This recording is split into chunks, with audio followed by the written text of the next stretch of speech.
Kita mo 'di ba, ang linis na oh.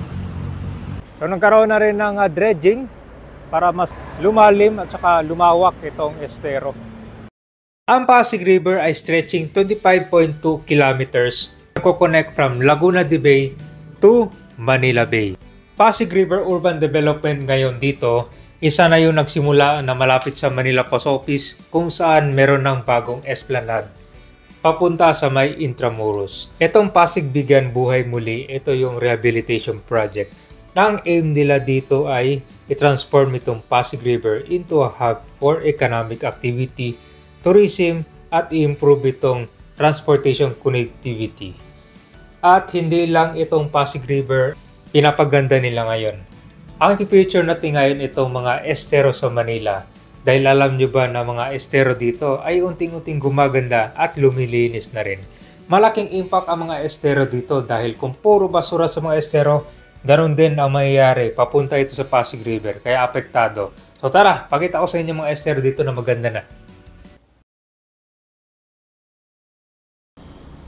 Nandito na tayo ngayon sa Ayala Bridge.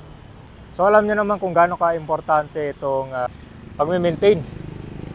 Kaya malaking tulong kung ang mga estero dito ay malinis para hindi mapuno ng mga basura papunta dito. Dahil lang pipicture natin ngayon, isa sa malinis na estero dito sa Manila. Ito po yung estero di Balete. Dito na tayo sa Taft Avenue ngayon. At ito po yung estero di Balete. Linis na oh.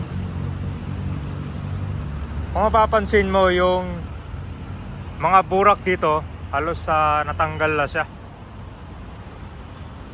Yan ang patuloy na sa paglinis ito at saka pag-maintain ng mga estero Manila. Diba? Mga tasang tignan kapag ganito. Yung mga estero kasi dito, nagko-connect yan sa mga Pasig River. Tapos diretso din yan sa Manila Bay. Kaya malaking tulong talaga kapag dito sa estero pa lang malinis na walang basura. Dire-diretso ang flow ng mga tubig niyan hanggang dun sa may Manila Bay. So ito siya binabantayan. Kaya mapapansin mo walang mga bahay or mga legal structure na malapit dito nakatayo no? So ito yung dulo, galing tayo dun malapit sa Pasig River. Itong next puntahan natin, itong Estero di San Miguel. Nag-aantay ngayon dito sa may Ayala Bridge. So nagko-connect din yan pupunta sa Carlos Palanca tapos sa Pasig River.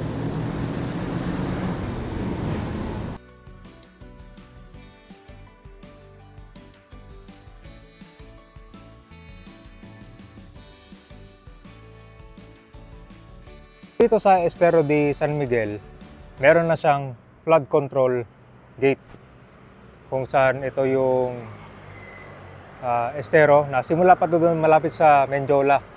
Tapos ito siya, dediretso naman hanggang doon sa may Pasig River. Diyan yung daanan niyang estero naman.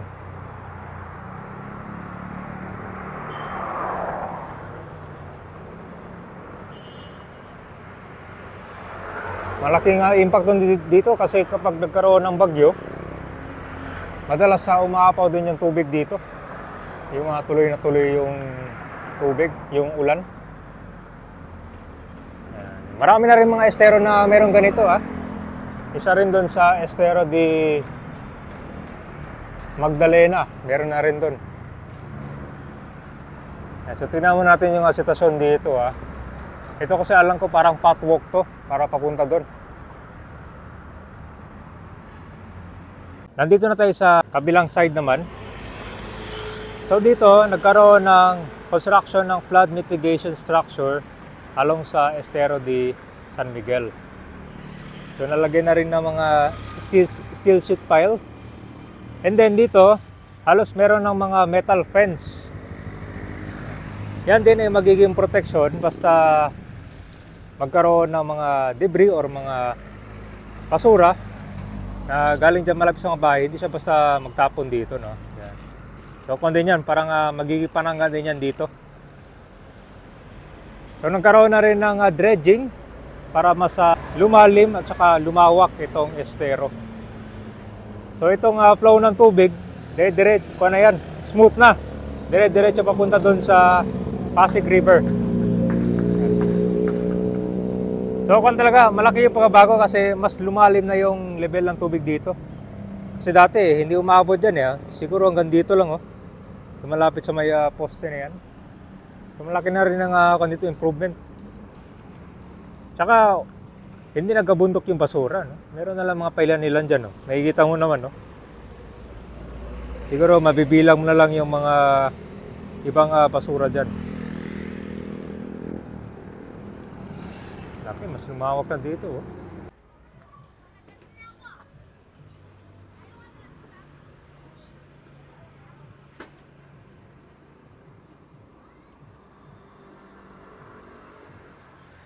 Tuloy pa rin. Parang nalaliman nila to para pag binitawan yung pumping, hindi buma. Parang continuous sa kabila sila, flood control gate yun din yung sir, di ba? So tuloy pa rin yung dredging dito? Oo, tuloy pa rin. So mapapansin mo sir, malalim na talaga sir na? Medyo malalim na, kasi malalim kailangan pa rin ukayin pa rin kasi di ba masyado malalim. Ano natin dito, kabayan marami siya nagtatanong. Ba't marami mga bahay dito malapit di ba nilagyan na kasi ng metal fence to? Para yung basura, para ano. Para yung basura sir, hindi mapupunta dito sa estero. So ngayon sir, itong mga bahay dito sir, ano yan sir? Puro squatter yan. Hindi pa nabibigyan ng relocation? Hindi. Hanggang saan sir? Dito lang Hanggang doon. Ang lawag yun, hanggang paikot na yun. Abot yata ng Quiapo. Sige. Pero ngayon sir, malaking pagbabago ng estero dito. Oo. Wala, hindi na gabundok yung mga basura. Wala na yung basura. May mga nagbe-maintain dito sir, no? Yung mga estero ranger. Meron ayun sila. Gamit yung mga kabayan, yung mga floating. Itong Pasig Bigyan Buhay Muli ay hindi lang dito sa may Pasig River na magkakaroon ng esplanade, paglilinis, kasama na rin dito mga iba't ibang mga estero. Itong pag-rehabilitate ng Pasig River ay para ma-maximize din itong economic potential by transforming itong riverbanks into people-centered parks and a commercial hub. So marami pa tayong abangan dito sa Pasig River. So isa na dito yung mga esplanade na nagsimula na malapit dyan sa may Intramuros at Manila Post Office. Pero meron pa mga ibang estero dito sa Manila na kailangan pa ng mabibigyan ng relocation at ang mga pagme-maintain.